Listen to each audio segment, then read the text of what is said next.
Hello, I'm Paul Rutter and I'm Project Officer with the Ancients for the Future. And we've been involved with this work for the last 3 years, and I'd like to go through the aging process of trees, as it's something which very often gets overlooked and perhaps isn't well understood. But if we're going to have our ancient trees in our landscape for the future, then we've really got to understand what's going on in and around that tree for a very long time. Tree time, as we describe it, extends well beyond the life of humans and animals, generation beyond generation. So those changes in the tree are very often not always seen. Trees respond very slowly to changes in the surrounding environment, and it occurs from time to time, around them, under them, and over them. And the trees can suffer from stress caused by these changes, and that foreshortens life or makes it vulnerable to disease. Trees are chemical factories, very complex, something we don't really even understand very well at the moment, but we do know that they're controlled by hormones and by the external changes of the environment around the tree. And human intervention can both shorten and lengthen the potential lifespan of a tree. So a tree timeline, for example, we look at the oak tree, which is our native oak and part of our landscape for many, many generations.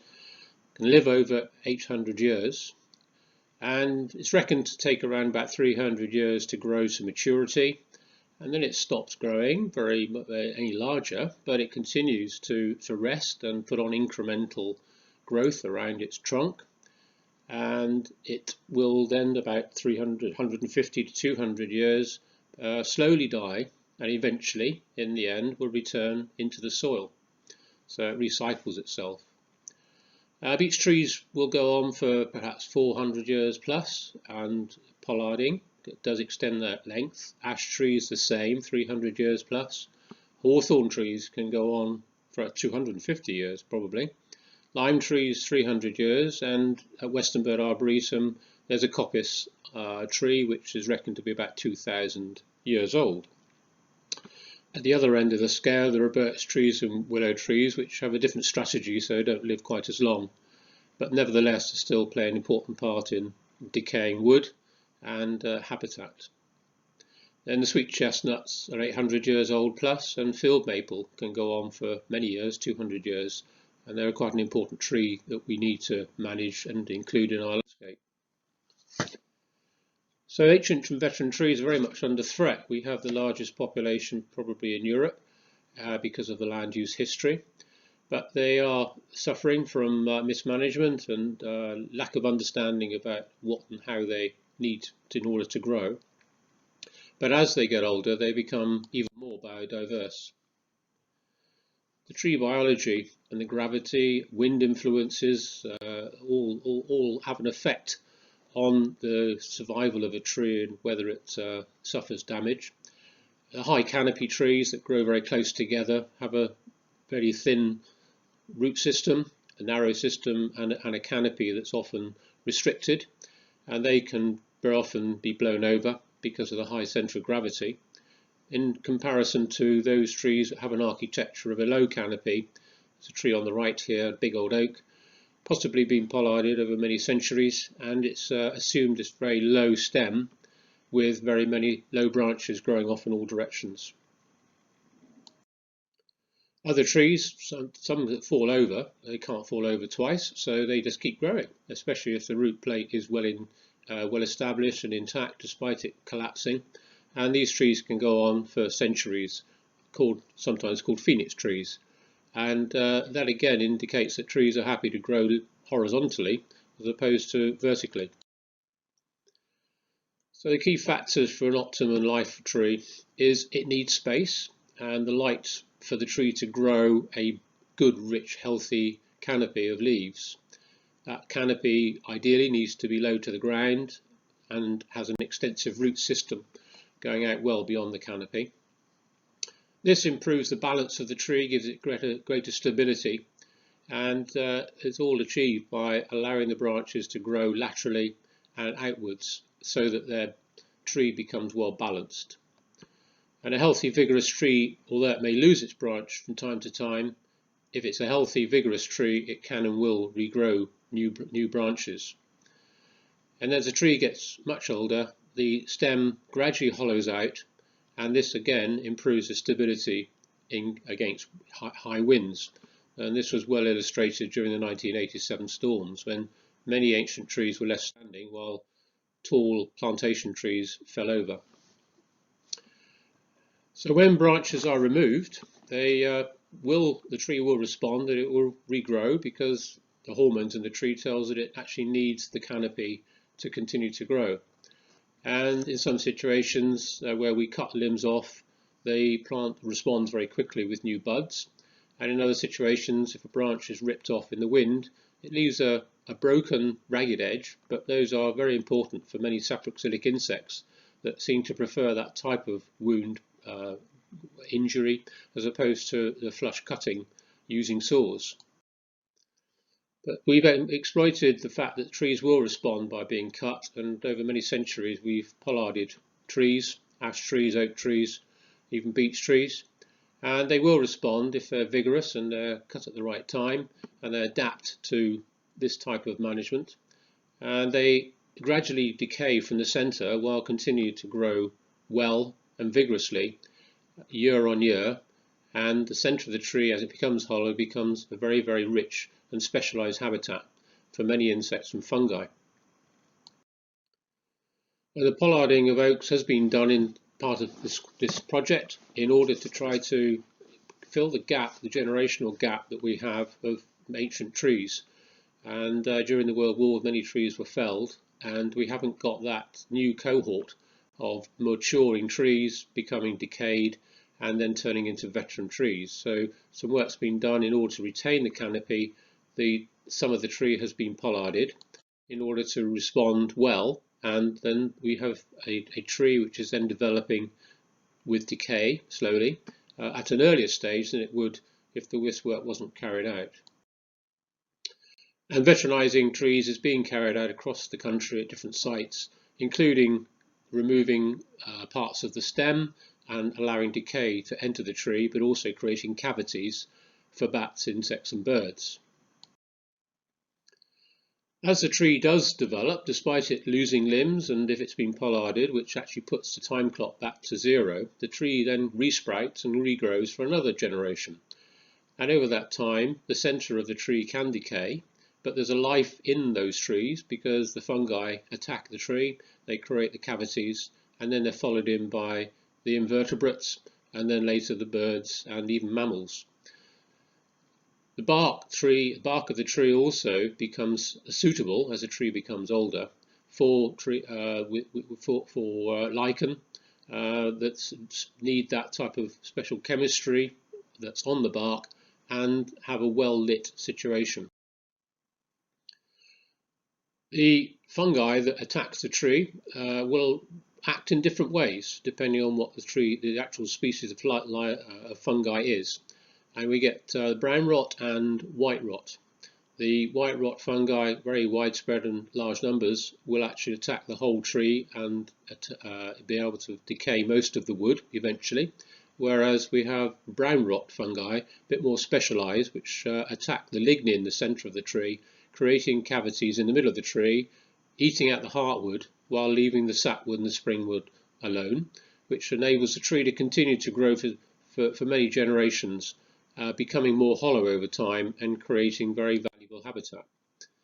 And these are the species of fungi that will do this work. The fungi we've got are beefsteak fungi on the right, the chicken of the woods, and the very much rarer and one of our focus priority species is the oak polypore, all feeding on heartwood. As the tree does become older, it gradually changes its shape. It goes into a strategy to make it lower and wider. So the top of the canopy dies back as it becomes less efficient in being able to photosynthesize to the top of the tree. And it loses a canopy at the top, but then grows a lower canopy. but that again depends only if it has the right and efficient or effective branch scaffolding at the bottom of the tree.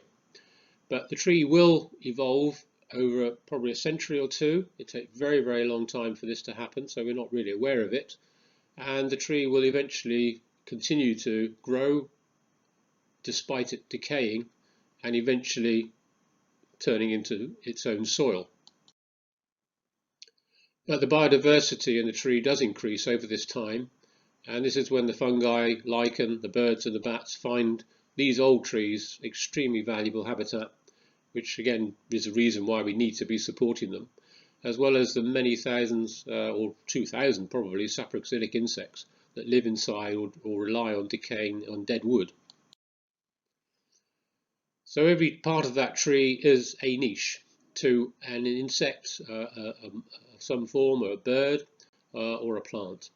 And those niches become more valuable the older they become. The corkier the bark, the thicker the bark, and the more attractive they are to these species. So you finish up with the lichen growing on the bark. You'll find the woodpeckers inside the tree in creating cavities or using old rotting cavities, and then insects living on and around and inside the tree.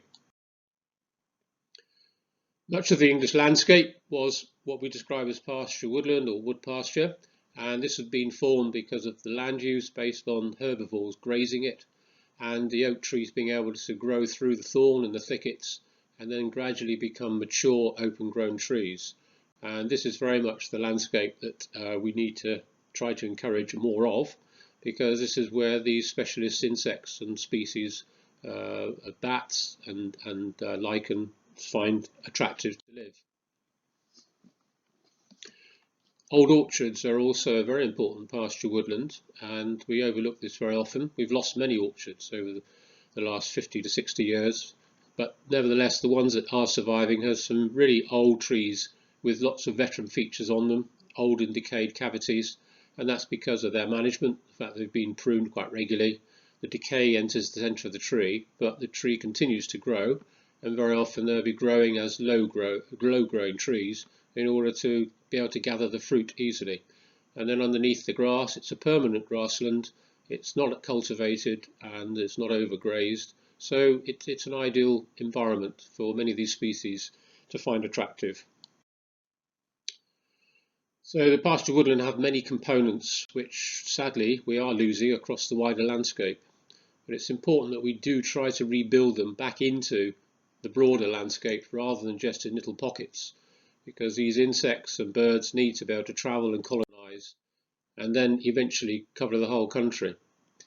And those vital components include dead and decaying wood of all sizes, standing and fallen dead wood, permanent pasture, grazing, and nectar plants, and that includes hawthorn and many of the umbellivers. They are the plants that are in flower just at the time when they're the insects that many insects that come out of the tree are actually looking for food, and the nectar is what it needs. We also need to bear in mind that these old ancient parklands, wood pastures and commons are very stable, undisturbed places, and that again is important for wildlife, where the disturbance is minimal. Change doesn't happen very quickly. The trees obviously are well suited to that. The soils are not affected in any way, and people also find these places attractive places to be. In fact, we know all too well this year how important it is for green space to be part of our DNA, that we need to get outside, enjoy good, clean, open air, and enjoy the countryside.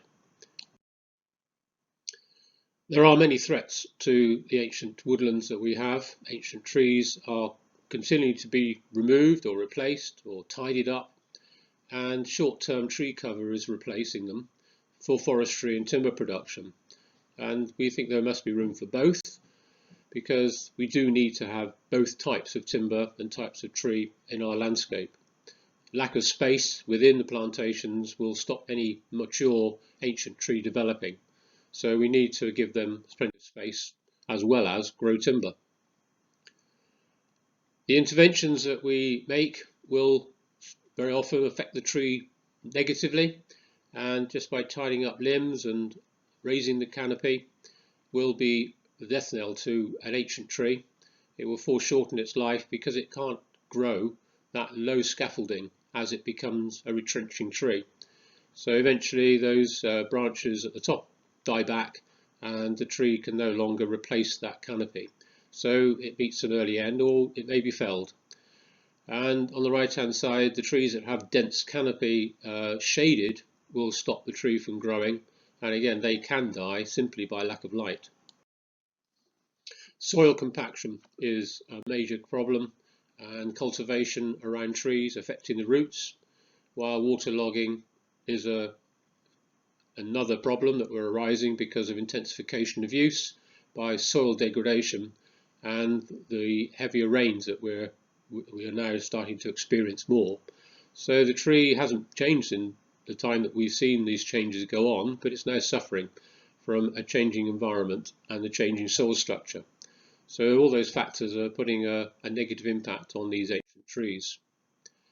We've really got to allow nature to follow its own route, to give space for nature to do what it wants to do, because that's what all the things that live in and around the tree need. It takes time, tree time, and it takes the space for these things to be left alone to gradually decay. So thank you for that.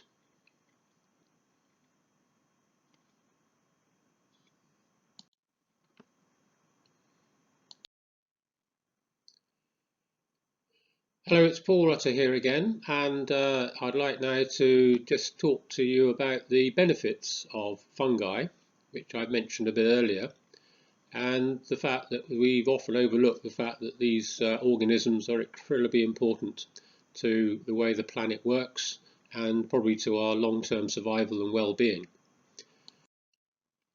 So the benefits of fungi are that they remove dead material from the environment. They are detritivores and they will absorb the dead material that is always happening every single year. And without fungi, the planet would be covered with literally meters of dead material, and that could be woody material, it could be rotting carcasses. Fungi are both habitat and food source to many insects.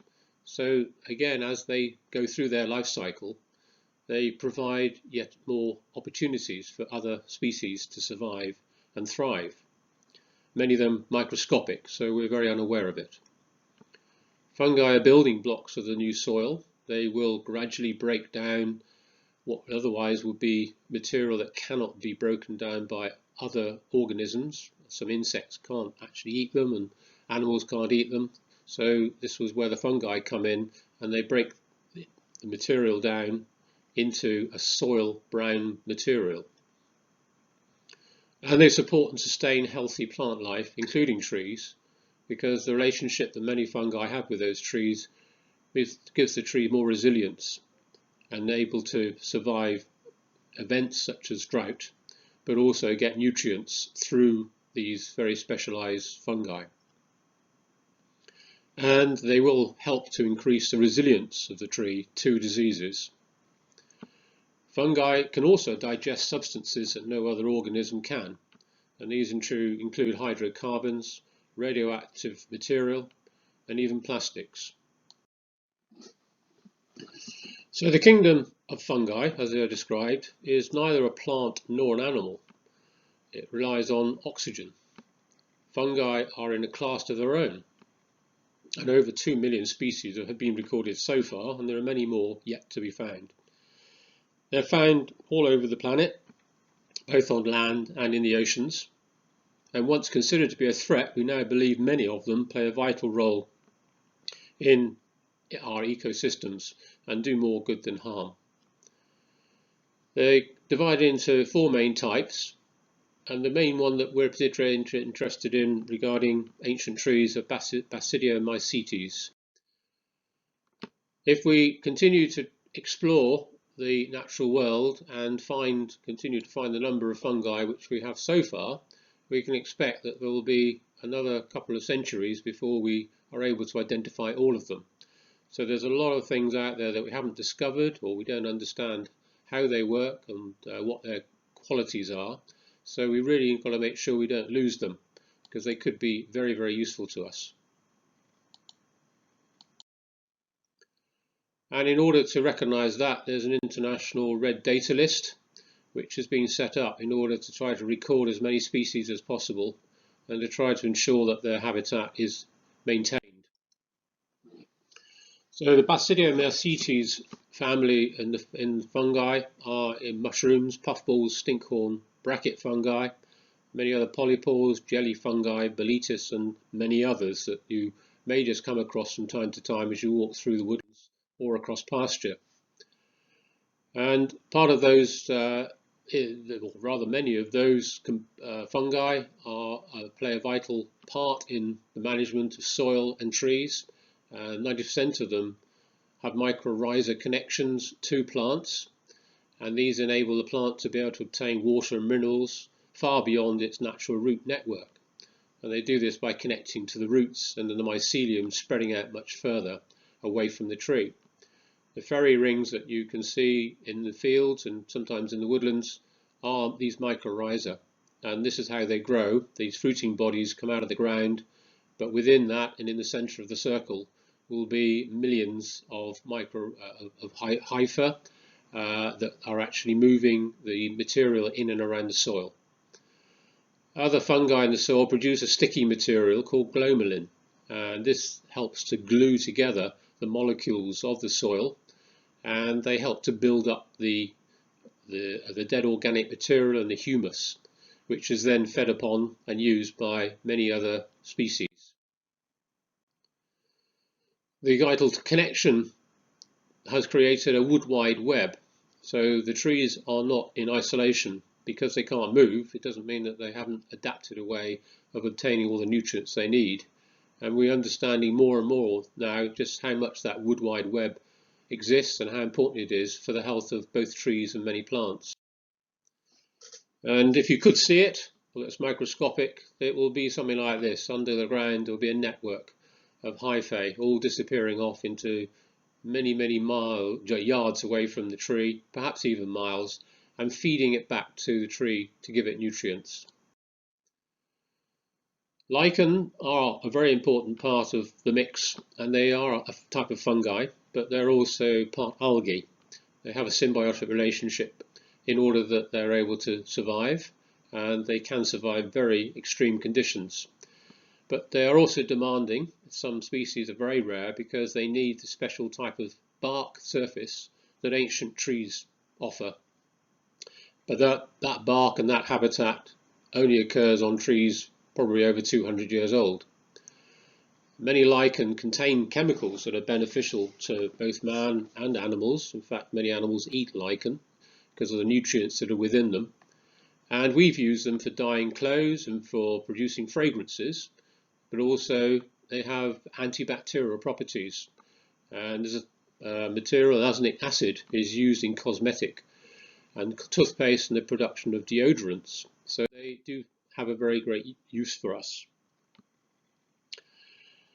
So looking at wood and what it is and how it rots, we had to break it down into the three main parts, which are mostly cellulose, hemicellulose, and the smaller part is 18 to 35% is lignin, which is a very hard, indigestible material. They're high in carbohydrates but low in nitrogen.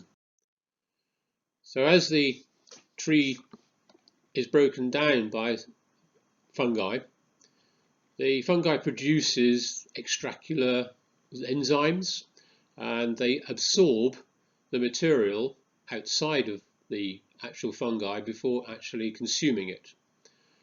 And some of these enzymes have to be more numerous, and they're produced by certain fungi and not others, in order to break down some of those elements. And that includes lignin, which requires 12 enzymes, and it takes the longest to break down.